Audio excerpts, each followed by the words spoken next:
them.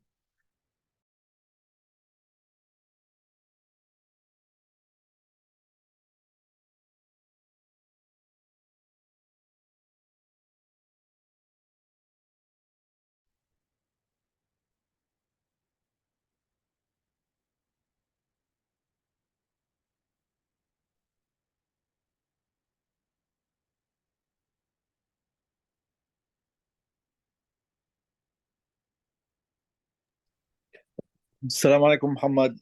Sorry, I think instead of saying got it, I hit leave accidentally. So I'm trying to analyze the phenomenon of mono or homosexualism and why it's spread these days. Because I think the liberalism promotes the idea of individualism. While Islam promote not only Islam, maybe conservative, religions and maybe ideologies promote the dualism, and that's my introduction. And I would like to hear what you brothers say.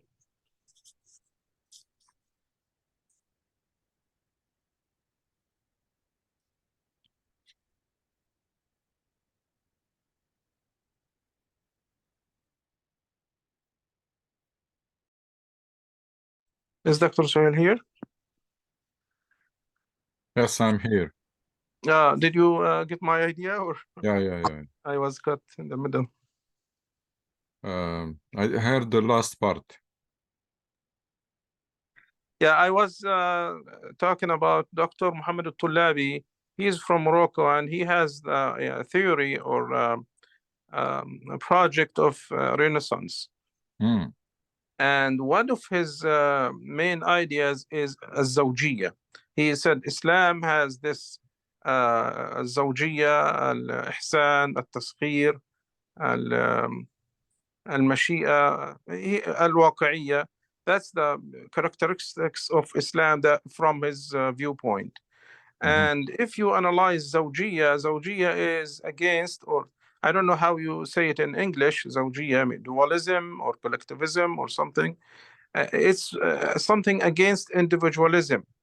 Individualism came from the Renaissance ideas in Europe.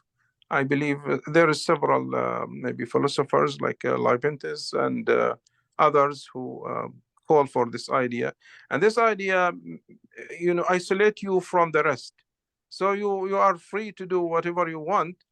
It's good in certain areas, but when it comes to the system, like the system of marriage or the system of other system, then a system of economy or social system, that can kill the society itself.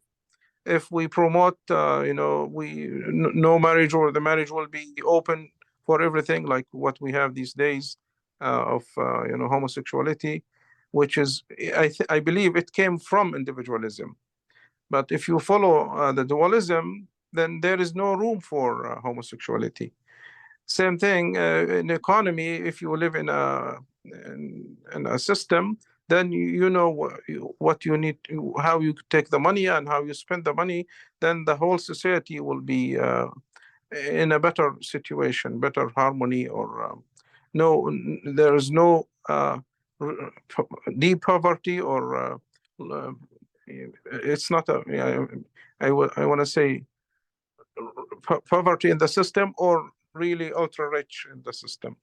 So individualism has a lot of effects on the society that maybe cause the collapse of the system. So I hope I'm clear enough.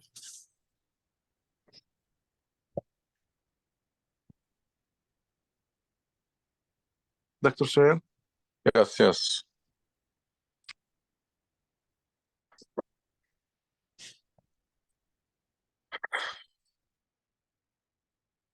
بسم الله الحمد لله والصلاة والسلام على رسول الله وعلى آله وصحبه ومن والاه. And I realize that this is an issue that being pushed very high on the international scene and debate, and also in our community. And you can tackle from many angles, philosophical, religious, etc. It's I think should be treated like anything else. There are things that people can do individually, and that's their freedom. But there are things that can affect the society, and that become a social issue where different people and different groups and different communities will have different views, and everybody advocate their views, and then people have to accept the outcome. It doesn't mean that they like it, but that's the name of the game. You advocate your position or point of view, and then you accept the outcome. I'm not sure why this being now pushed very aggressively. Probably one explanation is that the groups themselves are very active, and they managed to push their agenda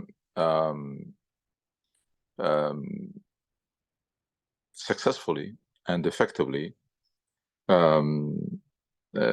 Remember the saying of Umar ibn Khattab, اللهم أني أعوذ بك من جلد الفاسق وعجز الثقة. These people, they work hard, they lobby, they it's not like, because I mean, politicians don't like any group or hate any group. Politicians like numbers. They understand the game of numbers, and therefore they're worried always, especially here in this country, they worry always about their political future and who can deliver votes and who can mobilize media, who can, and they go along. Of course, everybody has their own convictions and problems and values and principles, but at the end of the day, they're gonna go with the flow. They're gonna go with what brings votes and brings money. So the bottom line is that I don't see why we should put a lot of efforts and energy in this issue at the expense of others, except that we need to take a stand on issues that affect the society, like, for example, the same-sex marriage. Now we are against it, and we can go ahead and defend advocate our views and join hands with others, even if we don't agree with them on other issues. But on this one, we can join hands and work to protect the family and the definition or the concept of family. But other than that, I don't think we need to react out of proportion and fall in the trap to make this issue the main issue or very high priority, just because the people who are pushing it, they are succeeding to push it, or just because the politicians are going along. So I'm not an expert in terms of medical point of view about this issue, but I heard some friends talking about the medical aspects of it. I don't know, I'm not sure about it. But it should be treated like any other social phenomenon that we don't like, that we think it's harmful, we believe it's harmful. If people practice it individually at home, they drink, they do this, they do that, it's their problem, their issue. If it is going to be affecting the society and the education and etc., then we should take a stand and advocate it, and as part of other issues. It's not now why the West led by United States is pushing this all over the world, that's really a puzzling question, very mysterious.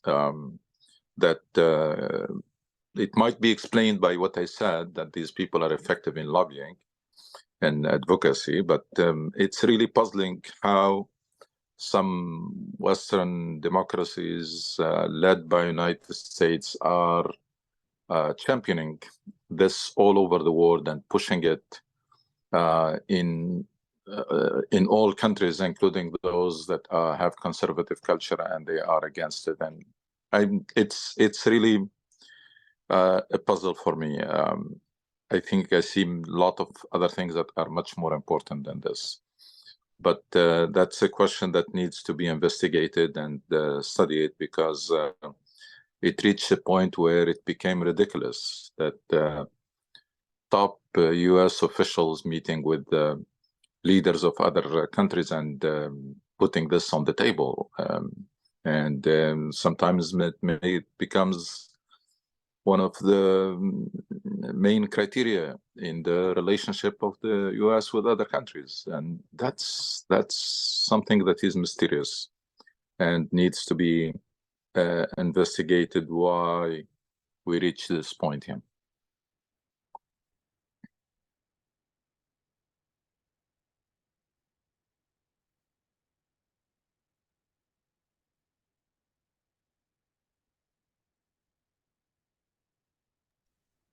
Assalamu alaikum, Dr. Anushi.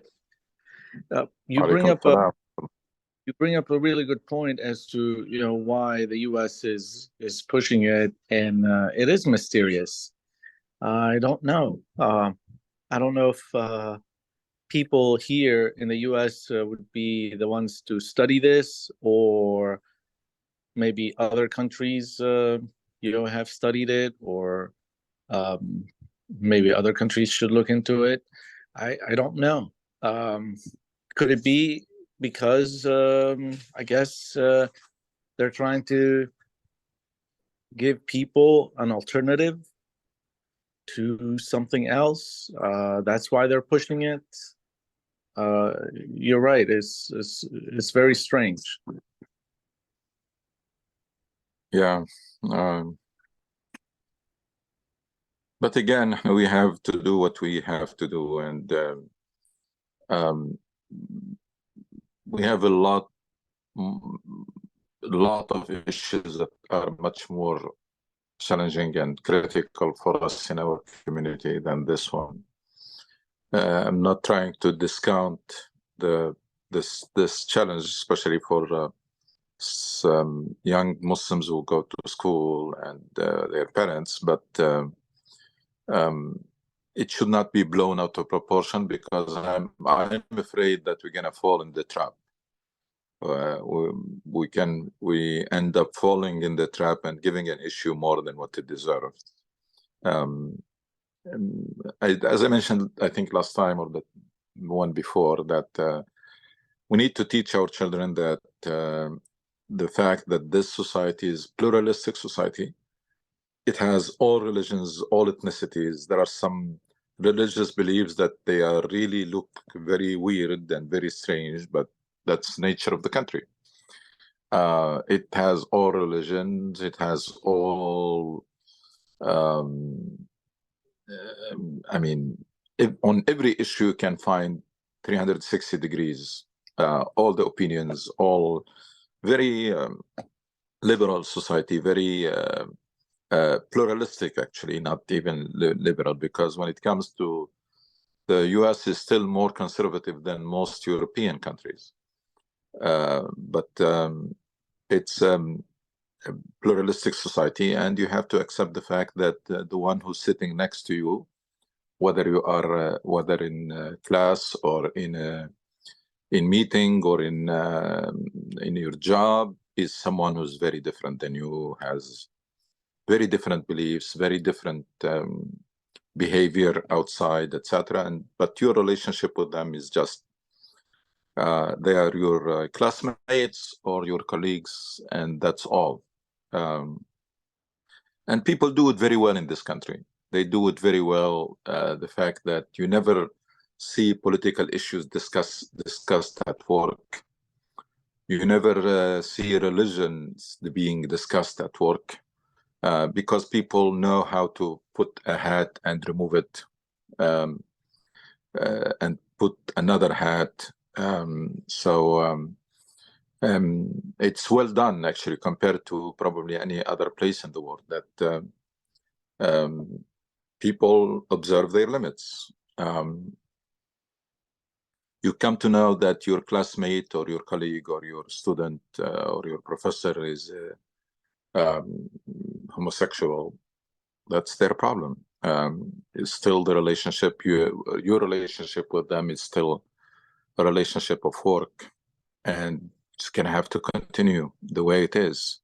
We all probably have experienced this one way or another. We all had at a certain point in time a colleague or a student, or and we just had dealt with it the way we're supposed to, very professional. And as I said, what helps, probably the challenge more is for young kids who can be confused, who can be pushed to accept this as something that is normal. But I'm not really worried at all about adults and even young professionals. I'm more maybe people in elementary school or middle school, maybe high school, but Muslim students who are in college or graduated, I don't think this issue is going to be serious. I think they can adapt to that situation and deal with it as, this is your classmate or this is your colleague who happens to be very different. And I'm going to continue that work and professional relationship with them, but I don't care about what they do in their lives. But probably the challenge, the confusion can be for kids, and how parents have to do their homework, both in terms of being involved in schools and what their kids are learning and knowing their rights, and also at home, what they're going to do at home. That's probably the part that is more challenging. But at the social level and among adults and in the professional domain, I don't think this issue should take more than what it deserves and should not become really priority, because I'm worried about falling in the trap. Probably that's what they want. Those who are pushing it, that's what they want. So we should not fall in that trap, and should put it in perspective, but not out of proportion.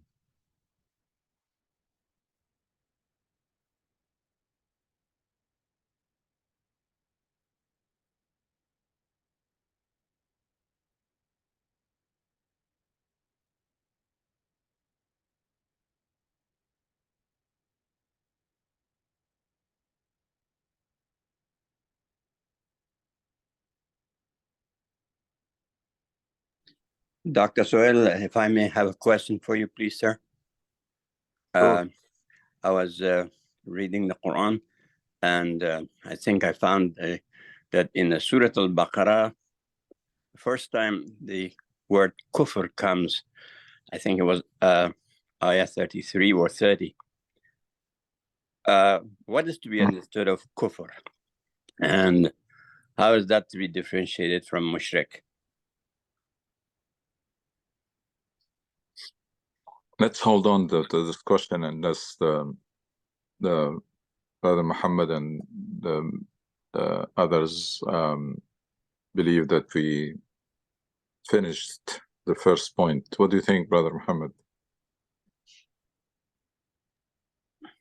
I think the issue here is if we go to the roots of any phenomenon or idea, then we can deal with it in a better way.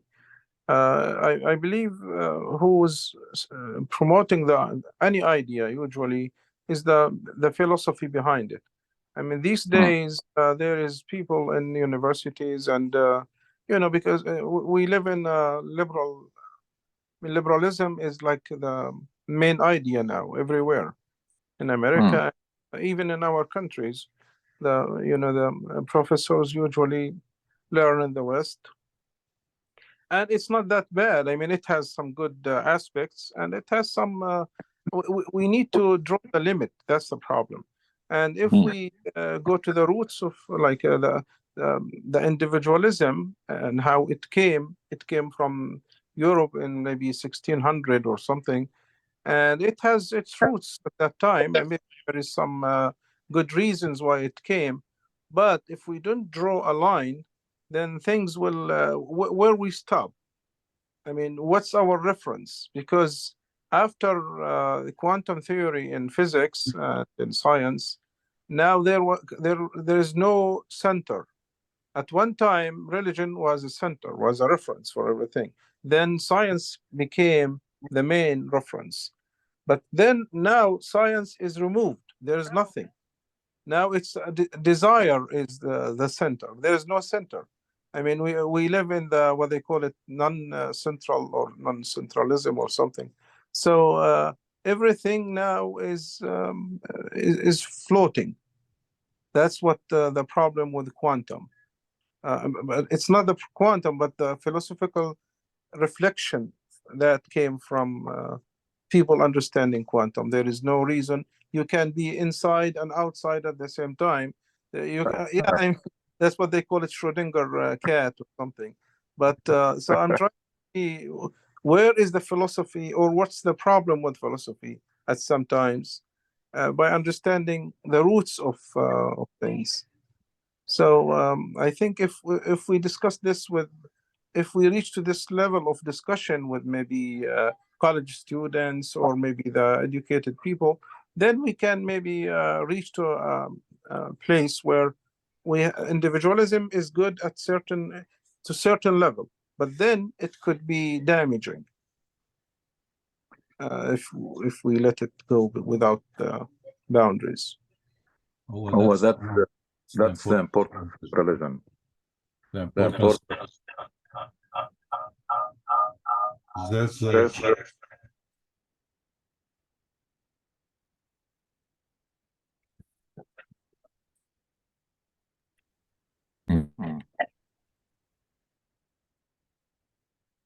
That's the problem with the individual and the importance of religion is that it does two things that are critical for humanity. One is it resolves the issues related to the unseen, ghaib. And humanity has wasted a lot of energy and a lot of time thinking about the concept of God and trying to find the logic behind it and the life after death, etc. And all of this was waste of efforts and energy because that's the unseen, ghaib. SubhanAllah, this religion, as much as it freed the mind and it encourages the mind to explore and contemplate and reflect on the creation, then also protected it from wasting time on the unseen. Unfortunately, hardly anybody was able to establish that delicate balance. A lot of Muslims went to the extreme of freezing the minds, and on the other side, humanity went to a lot of time went into the other extreme when it wasted the energy or used their minds in the domain that it's not designed for the intellect or the mind and the reasoning, because it is ghaib, where you need to rely completely on revelation, on wahi. That's the first thing that religion does, and it does it in an amazing way. How you have praising and those who reflect and contemplate and encourage people to explore and etc. At the same time, just protect you and protect your mind from wasting energy and time in areas where it's not equipped for. The other thing that religion does is to have some constant thawabit, things that are, as Brother Muhammad was mentioning, when everything becomes relative, and you hear this all the time nowadays, everything is relative. Everything is relative, meaning that there are no more constant or fixed values, almost. They are deteriorating one after the other. And if we're going to continue this way, we're going to reach a point where there is nothing that is wrong or nothing that is bad. Everything is okay. Everything is relative. And that's what religion also does in a very effective way.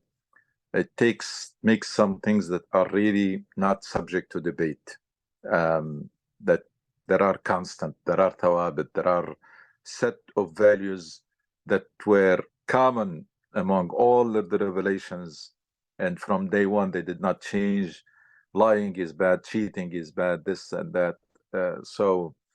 And that means that the people's minds and energy will be focused, because when there are things that are constant and they become references, and when you are protected from wasting energy and time outside the domain for which, and then within that domain you are encouraged to think and contemplate and reflect. That's an amazing the balance that religion strike between these things. Unfortunately, when the religion either is deviates, like what we have seen in history for Christianity, when it starts suppressing initiative and creativity and science and etc.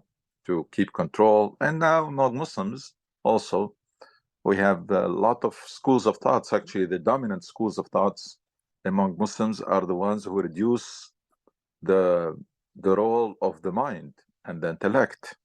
That's very bad. So when religion deviates or becomes weak, then we have what you can see now. It's not only the social diseases, even the science that is used in a harmful way. That's also because of lack of self-restraint, and people are not living with a strong set of values that prevent them from using nuclear power to destroy countries, or doing activities that destroy the environment just to make more money. That's what we see. It's not only the social disease, it's not only homosexuality or any other social disease. There is also science that is used in a harmful way when people lack those fixed and constant set of values. So again, it's anytime there is an extreme, the reaction goes to the other extreme. Unfortunately, historically the church has suppressed opinions and creativity and science and philosophy, etc. So the reaction went to the other extreme, which is to free ourselves from any no boundaries, no limits. And that's, again, that's the pendulum mode that we Muslims also are going through for centuries, that every time there is an extreme and then the reaction takes us to the other extreme, and we never find the middle course. So that's what happened historically. So this individualism, or the no boundaries to freedom with no boundaries, with no limits, it came as a reaction of the people who were suppressing suppressing populations in the name of religion. So the reaction came, say, we don't need any religion, we don't need any limits, we just want absolute freedom. And that's unfortunate, but I think we should focus on our own problems and shortcomings, and we have many of them, and major ones. And it is about time for Muslims to rediscover that balance, because we lost it in the pendulum, the history of the pendulum. We lost that balance, that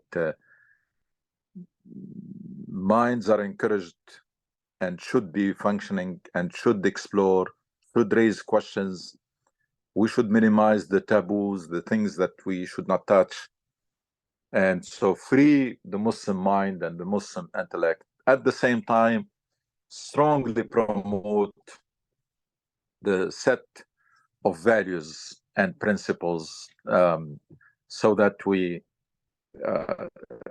again, strike that balance between freedom, almost, I mean, lots of freedom, but not at the expense of the societies or the environment, or at the expense of others, or at the expense of the fixed and constant values. I know it's easier said than done, but we Muslims at certain point in time, we have done it with an amazing accuracy, and I think we are capable, and we should try to strike those balances and free the Muslim minds, and at the same time reinforce those strong characters, Muslim characters and values and principles. And we are, our responsibility, I mean, it's a responsibility of everybody, but we should feel even more responsible to bring this back, because we are holding, or we inherited the last revelation that was preserved, and the authentic one. And our responsibility is much bigger than others into extracting from that revelation we know that it is authentic, we know it is timeless, extract from it the balance. And we are nowhere close, by the way. We are nowhere close to that balance nowadays, because of the prevalence and dominance of the Salafi school of thought. The Muslim mind is largely frozen. It's not free. I mean, there is not much creativity, and not much creative thinking, or objective thinking, or critical thinking, or none.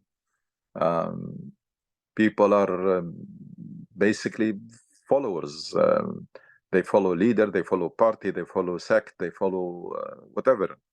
And they limiting themselves to books that were written centuries ago, and they don't want to change anything. They don't want to innovate. Even the word innovation, some people, they equated with bid'ah, so it became something bad, even though that's not true. I mean, innovation is something great. You should be always in the process of renewal and revival and innovating, but while keeping observing the limit, or the things that are constant. Yeah.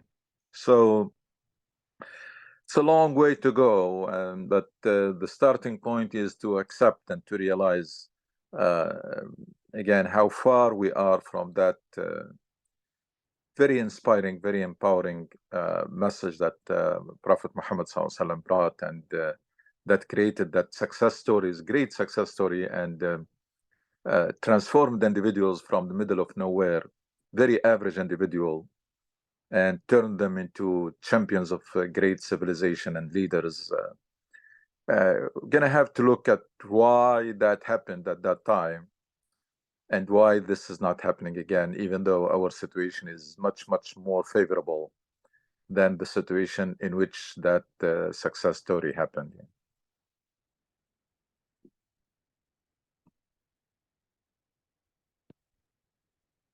I want to just comment a little bit here. And if we go back to the roots of, or the origin of the individualism, it came almost in the 1600. And if you look at that, this scientist, his name is Leibniz, he was actually not only in philosophy, he was in math and physics and all that. Before him was Pascal, the one who has a lot of contribution in science and math. Imagine both of them. I think Pascal started, he created or he made the calculator, mechanical calculator, how to calculate with, but mechanical. He used a lot of physics and a lot of math to create that. Leibniz continued and made it more complicated, more advanced. So what I'm trying to say here, at that time, what Muslim were doing, the Muslim civilization at that time, we were doing nothing. We stopped a while before that, almost in the 1000 or the 1200, no contribution were coming from the Muslim civilization. And that's the thing here. We have responsibility, as in the Quran clearly say it. We are in عرضنا الأمانة, so there is amana, there is responsibility. And we, at the time, we stopped carrying this responsibility, others will take it. And the problem, the others, they have no limits. They have their own. So if you are in the leadership, nobody blames you because you are a leader. And, at that time, they came as a reaction of the dictatorship from the religion, from the church, I would say. While Muslims at that time, on the other side of the world, in the Spain and Andalus and, in the Arab world, Muslims stopped considering science. They consider science as a sin or intellect as something not favorable. Don't do it. Stay away from it. So at that time, that's what created, made Muslim frozen from that time until today. I mean, if we don't come back to this balance, bring science, bring intellect back to Islam, or we will stay the same. I mean, we cannot lead the world. If leading is not only by force, by warships or by atomic bombs. No, there is also leadership in ideas. You bring something to people. You bring them models. So if we don't do that, then we cannot blame others from promoting their ideas or their way of life. That's what it comes down to. It's just do your homework. I mean, there is no point in keep blaming anybody for anything. We're gonna have to stop that conspiracy theory because it's not leading us anywhere. It makes us feel good that we are victims of conspiracy. We're gonna need to stop complaining and whining, and we're gonna have to take charge, accept responsibility for what happens to us, and take charge for changing that. That's not the message that you hear in mosques. That's not the religious discourse. The religious discourse goes more into qada and qadar and ibtila, and this is trial, and that's and we are the best, and we will be the best someday, somehow. That's the kind of message that you hear. That the other message, which is to invite people to confront the reality that is very bad, and people will tell you that you are pessimistic and you are not. Why you seeing it that way? So we have no other alternative than confronting the reality as is, accepting responsibility for it, and taking charge for changing it. Any other approach is futile, is useless. We tried the denial, we tried the excuses, we tried justifications, we tried the blame game, blaming on others, we tried the victimization, we tried everything. None of them brought us anything, because these are futile approach. And the Quran is, in a very strong language, is inviting us to abandon all these approaches and to accept the Islamic approach, which is قُلْ هُوَ مِنْ عِنْدِ أَنفُسِكُمْ. You only have yourselves to blame. That's what Quran says. And it did not say it to me or to you. It said it to Prophet Muhammad ﷺ and the companions. You only have yourselves to blame. There are reasons for things to happen. You failed or you lost, you were defeated, because there are reasons for that. So don't go after your whatever makes you feel good. Confront the reality, accept responsibility, and take charge. So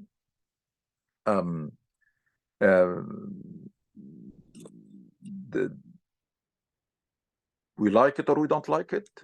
It's not about leadership. We are largely irrelevant in the world. Our contribution is insignificant. Our contribution nowadays is not, we're not there. We're not on the map. Now, we went back exactly like the Arabs before Islam. Very marginal, very irrelevant.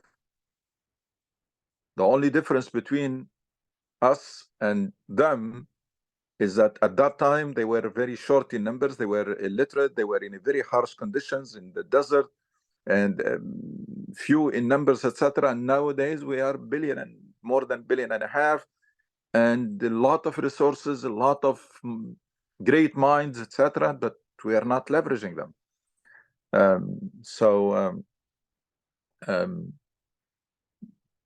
We should not accept this as normal.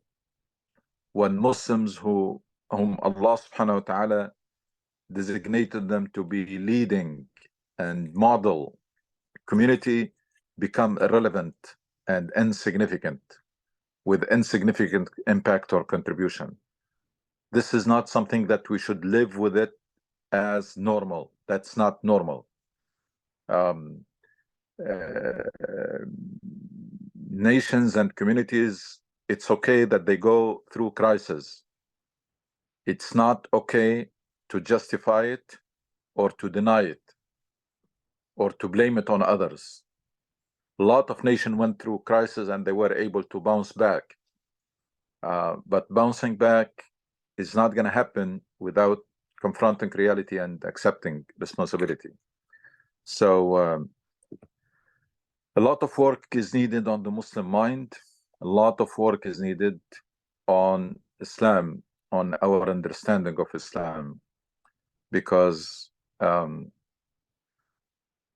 the way the current situation of the Muslim mind and the current understanding of Islam will not produce different results or better results.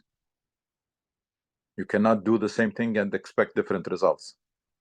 The way we are thinking now and conducting ourselves, and the way we understand Islam now as a list of rituals and halal and haram and etc., is leading us nowhere.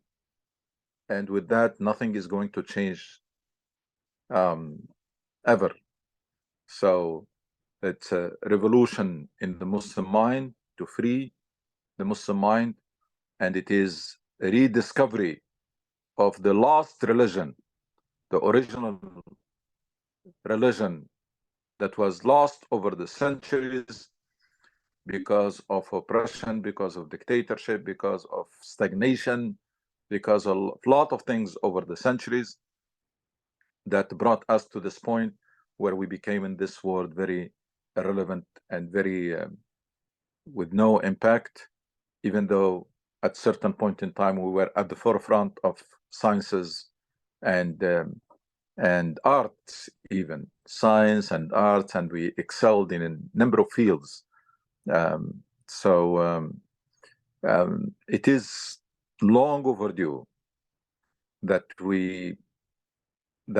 our discussion should be centered around this. When we get together, we need to stop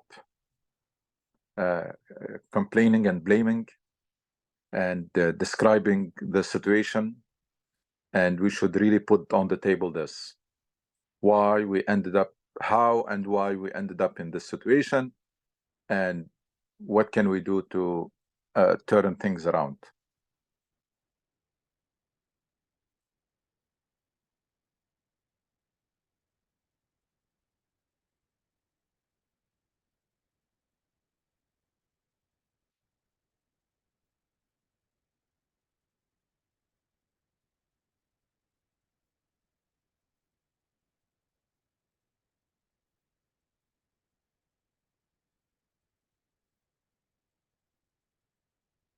Mhm.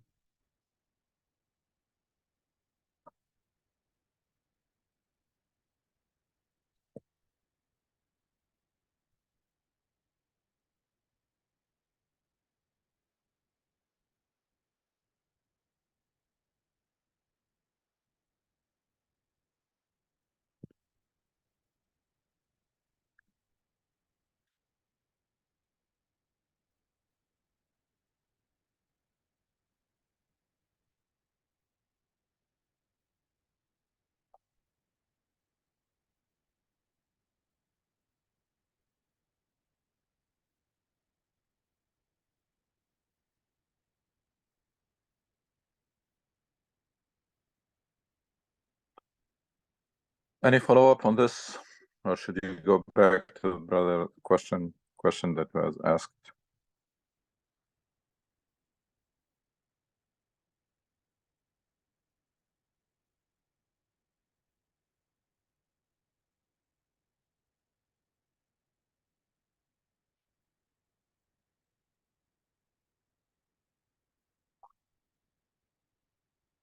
No?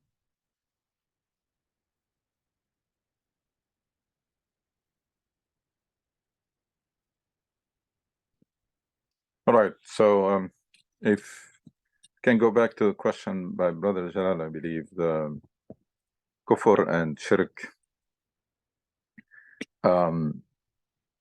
First of all, we really should not be busy with categorizing and classifying people, because that's something that Allah reserved for himself. So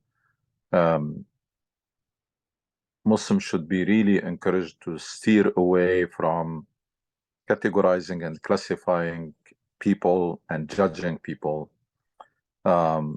because that's something that we were told not to. Even in Quran, when talks about category of people, is talking to Rasul Sallallahu Alaihi Wasallam to tell them about Allah and about consequences, but not to judge them. Judgment is left for Allah subhanahu wa ta'ala, that's exclusive.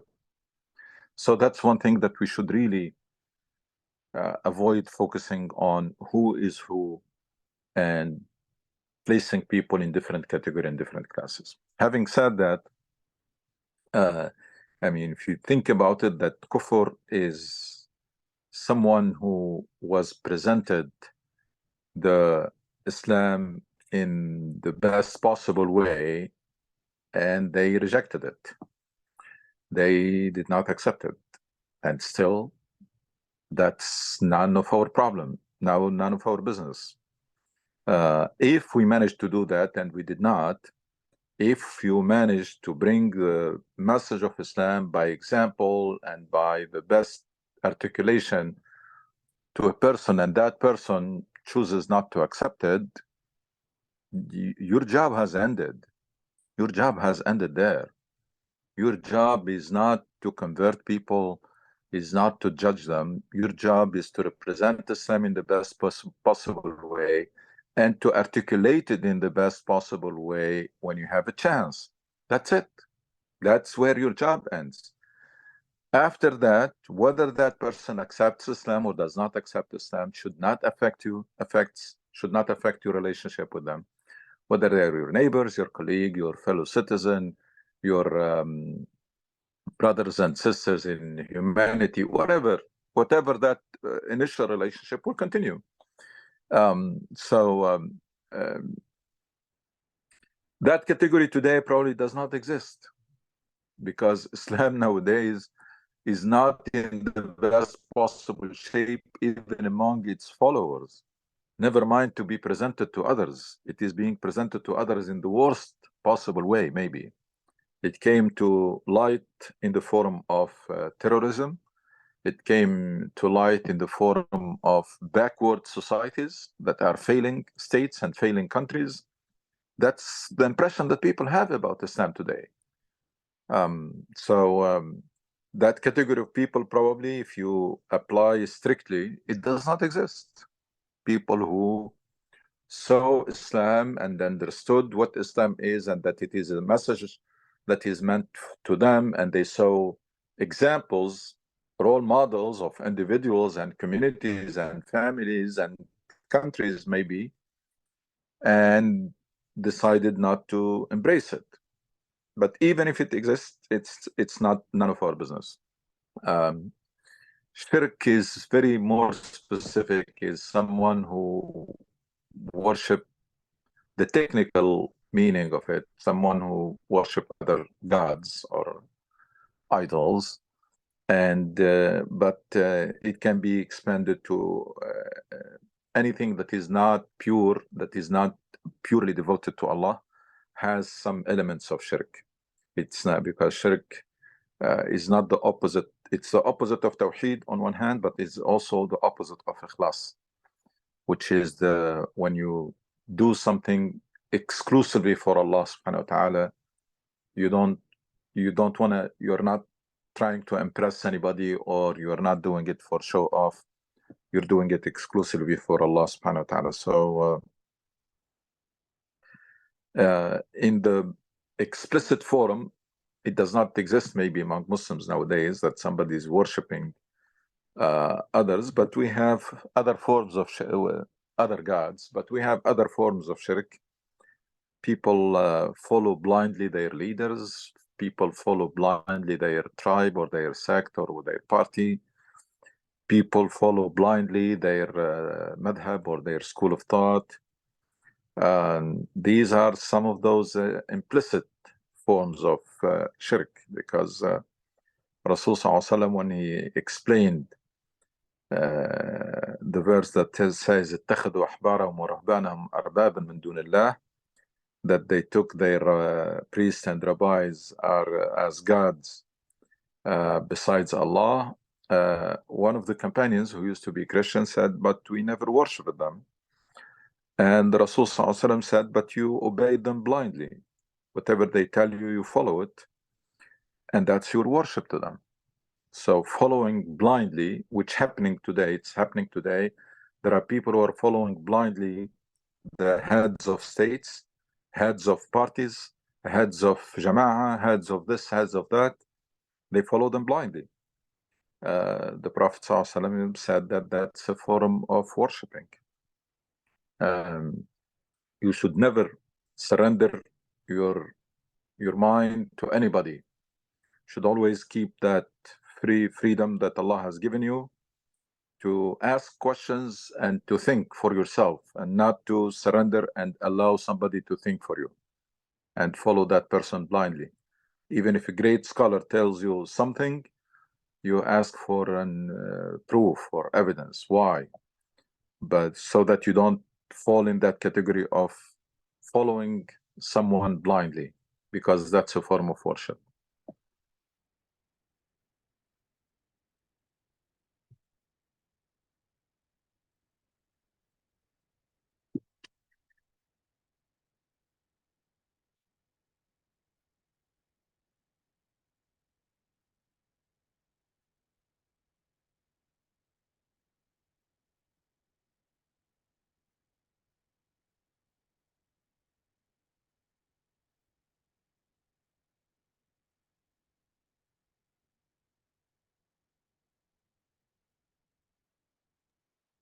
Assalamu alaikum. Alaikum assalam wa rahmatullah. Dr. Sir, during Friday Khutbah, you mentioned that if I admit my mistake, this source of strength for me is not weakness point. I was talking to my wife about this point. She told me most of the people they don't think themselves they are wrong to admit their mistake. They think they are right. How we can solve this problem? It's not most of people don't know that they are wrong. Most of people are not willing to consider something else. So that's why they don't think they are wrong. She's right in what she said. She's right. Most people don't think they are not wrong because they are not willing to consider different opinions or different point of view. And if you don't have an alternative, then whatever you have is right, because you never compare it or contrast it with something else.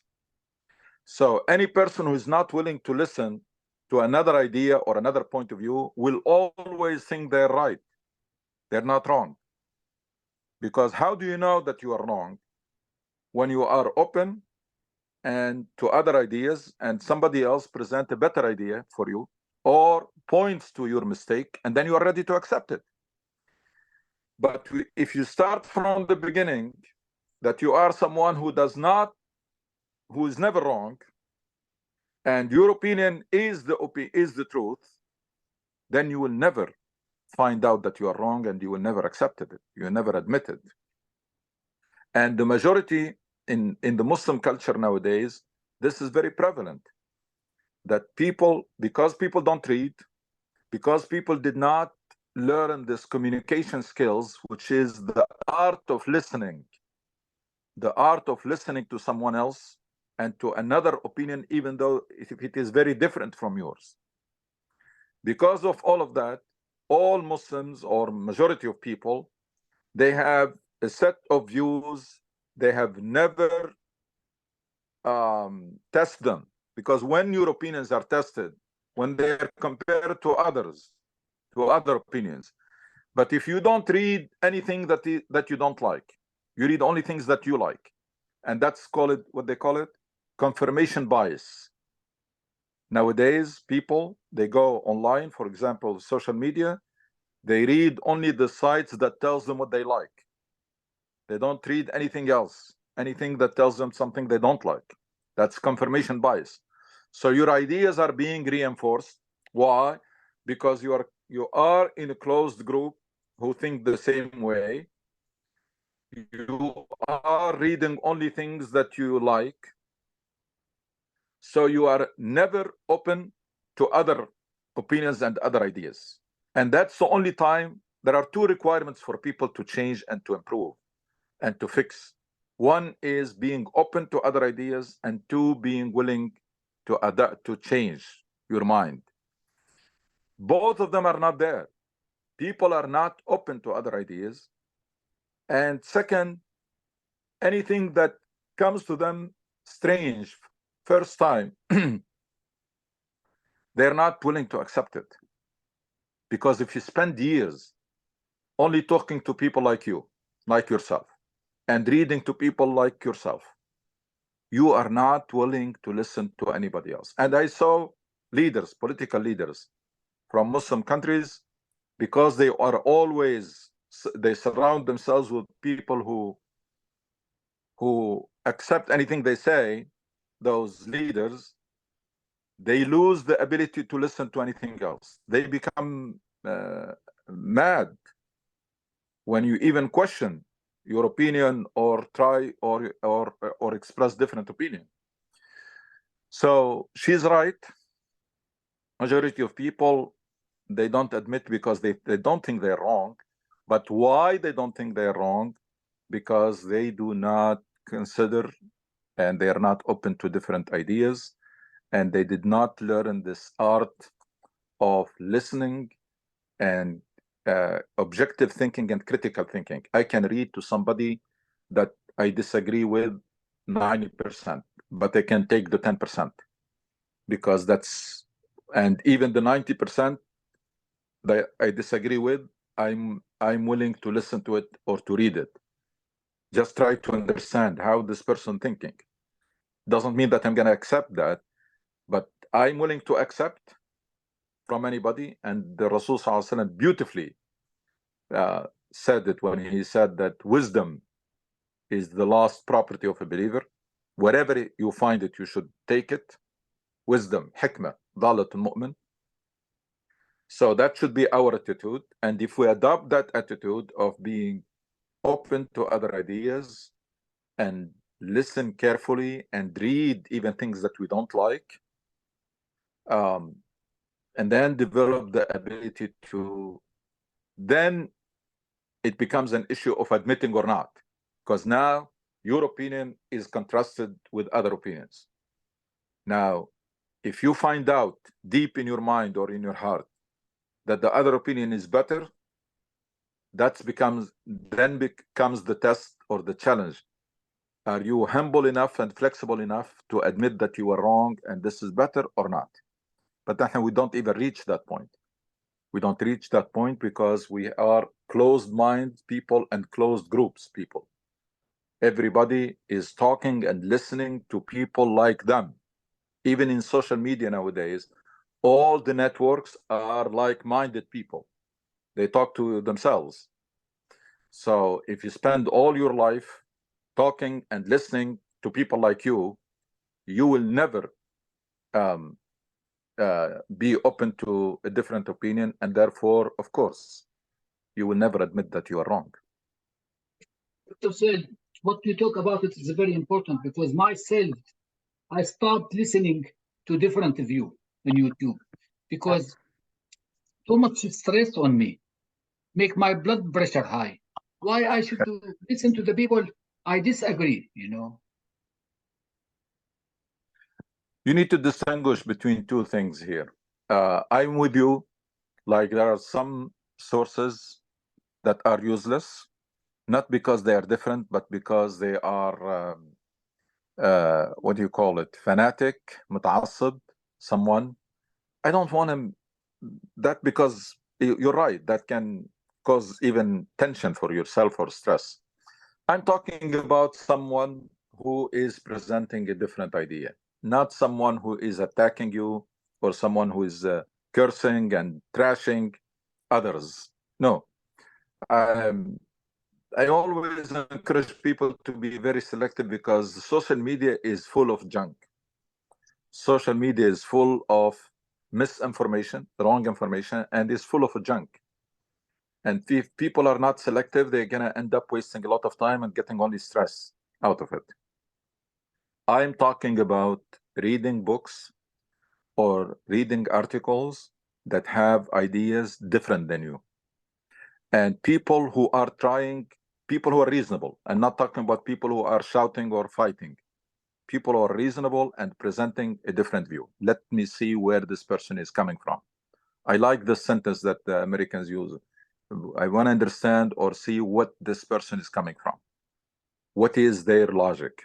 And then if you are strong, if you are very your self-confidence is high, and your beliefs are on a solid, then you should not be afraid. You should not be intimidated, because you can debate and you can discuss. The problem is majority of people, they took their beliefs, they inherited them, and therefore they are not on a solid foundation.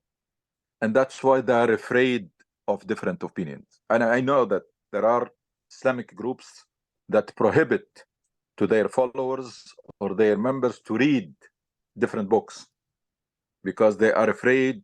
They want to brainwash them. So they want them to think in a certain way, and therefore they don't want them to be exposed to anything else. But you should not be afraid to consider different opinions. Again, al-hikmah, wisdom, that's what we're looking for. We are looking for the truth. We're looking for wisdom. We should never see this world as black or white. This binary attitude, or with us and against us, that's the attitude that is prevalent nowadays. This is one of us. So whatever they say and they do, I need to justify it. This is from the other side. Whatever they say or they do, I need to attack it. That's the majority of people nowadays, especially the activists. Those politically active people in the Muslim world, that's their attitude.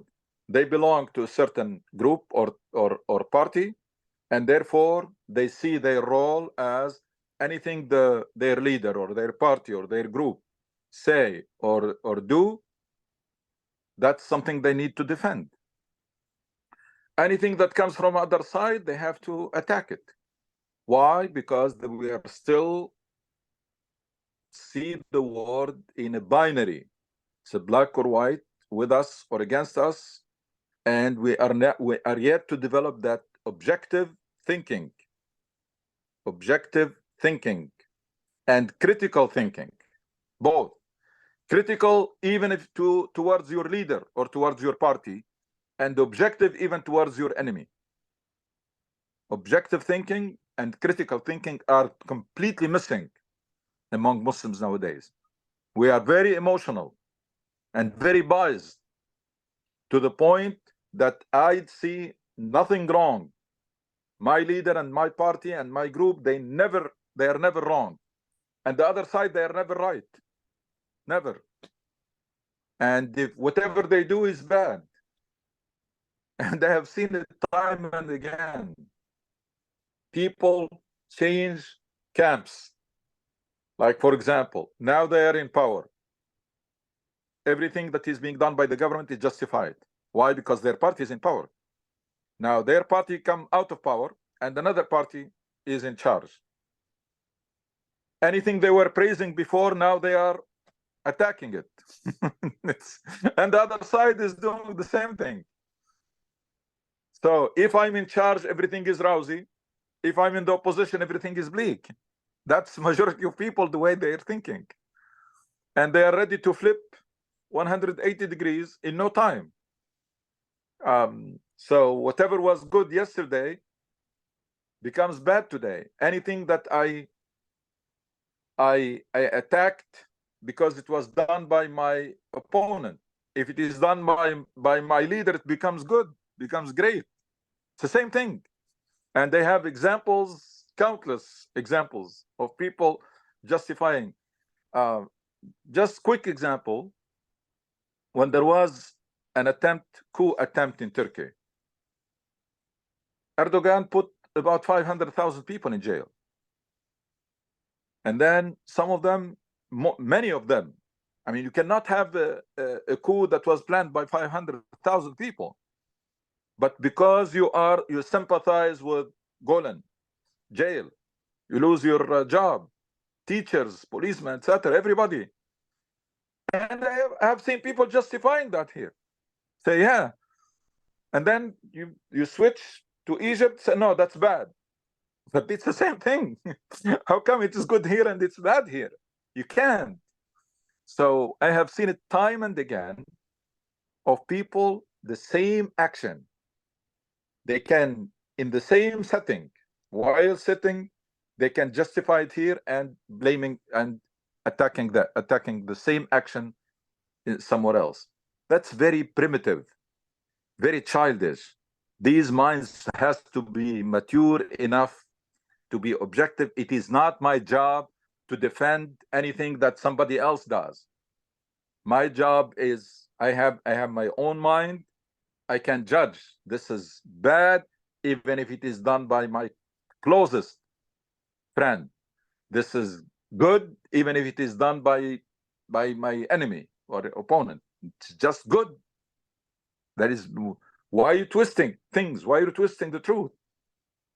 And this is where Quran comes and says, يا أيها الذين آمنوا كونوا قوامين بالقسط شهداء لله ولو على أنفسكم أو الوالدين أو الأقربين إن يكن غنيا أو فقيرا فالله أولى بهما فلا تتبعوا الهوى أن تعدلوا وإن تلوا أو تعرضوا فإن الله كان بما تعملون خبيرا.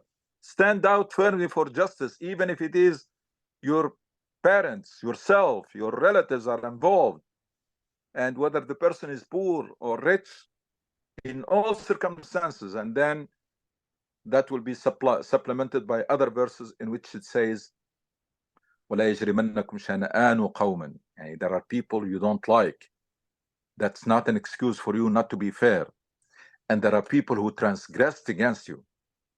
وَلَا يَجْرِمَنَّكُمْ شَنَآنُ قَوْمًا أَنْ صَدُّوكُمْ عَنِ الْمَسْجِدِ الْحَرَامِ. people who have prevented you before unjustly from going to Masjid al-Haram, to Kaaba, that's not an excuse for you not to be fair with them.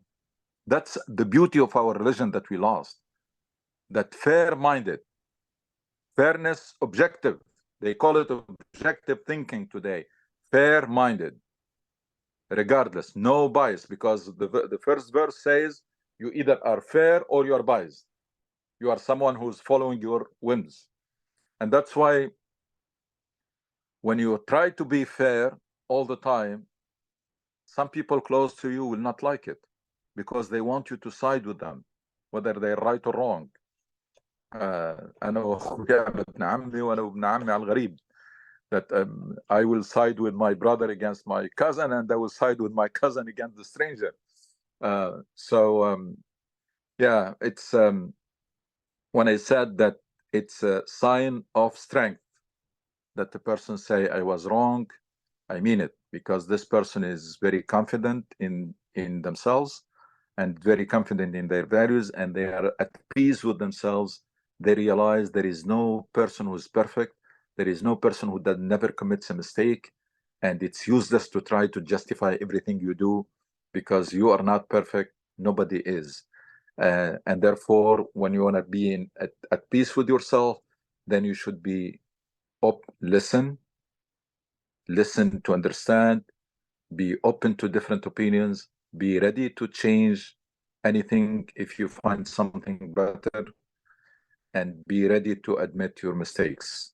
That's what our religion teaches us. And we have seen the example of the Prophet ﷺ listening to somebody who was basically insulting him. And in Mughira ibn Sha'ba, one of the leaders of Quraysh, came to Rasul ﷺ and was talking to him in a language that is insulting. He basically told him, if you're doing what you're doing, this what you call it da'wah and tawheed, etc. If you're doing this because you want money, you are after money, we can make you the richest amongst us. If you're doing this just as a way to be in charge, or we can make you our king. If you're doing it because you're mad, you're crazy, we can bring you the best doctors. That's what he was telling him. And the Rasul ﷺ did not interrupt him. Not only that, he did not speak until he asked him, هل فرغت يا أبا الوليد? Are you done? And he responded with verses from Surah Fussilat. This is the akhlaq that we lost and that we need to, the art of listening. And the Rasul ﷺ teaches us with extreme examples, because that was an extreme example. And I'm talking about listening to different opinions. Rasul ﷺ was listening to somebody who was insulting him. Yet he kept him until he finished. And then before he spoke, he asked him, are you done? And when he said yes, he replied with verses from the Quran, nothing else. That's the standard.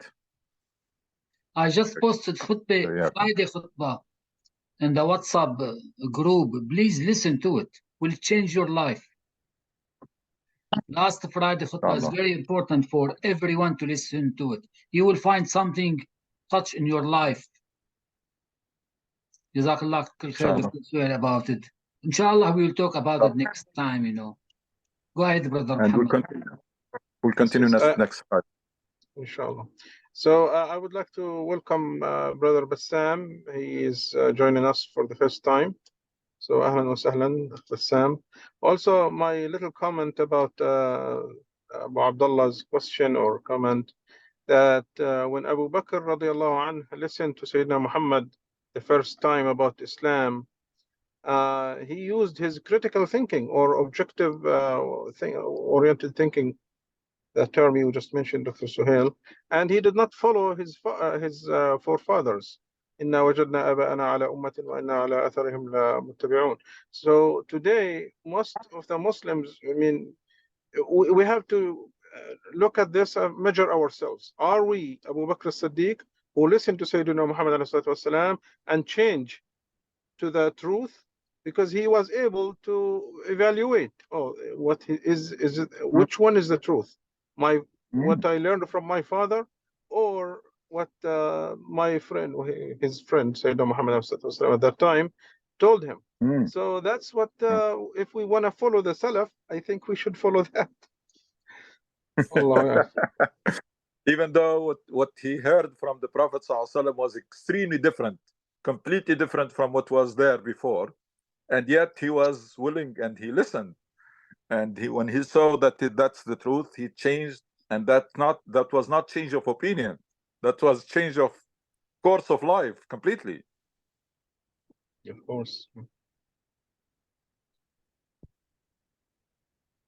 جزاك الله في الخير دكتور ثيري. and see you next Sunday إن شاء الله at noon. السلام عليكم ورحمة الله وبركاته. السلام، جزاكم الله خير جميعا. السلام عليكم. وعليكم السلام ورحمة الله وبركاته.